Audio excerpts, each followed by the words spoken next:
तेज चलने लगी, पत्ते सरसराने लगे और फिजा में एक बुरी सी बू फैल गई। चिड़िया को कुछ शक सा हुआ।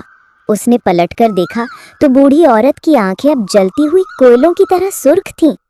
चिड़िया ने फौरन उड़ने की कोशिश की, मगर चुड़ैल ने चीख कर कहा, कहाँ जा रही है?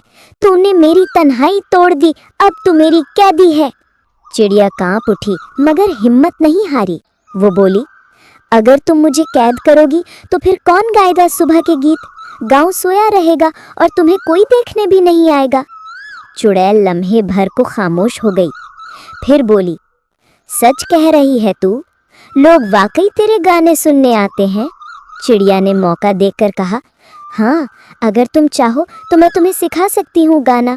फिर लोग तुम्हें देखने आएंगे, तुम अकेली नहीं रहोगी। चुड़ैल को ये बात पसंद आई।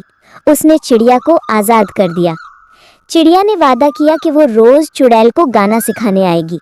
चंद दिनों में चुड़ैल की आवाज़ बदलने लगी, उसकी आंखों में नरमी आ गई और उसके चेहरे पर एक अजीब सी मुस्कुराहट लौट आई।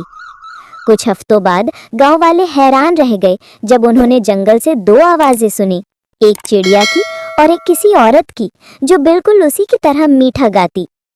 कहते हैं उस दिन के बाद वो चुड़ैल कभी किसी को नुकसान नहीं पहुंचाती थी, और चिड़िया वो अब भी हर सुबह गाती है, ताकि हमें याद रहे कि नेकी और समझदारी से हर अंधेरा बदल सकता है।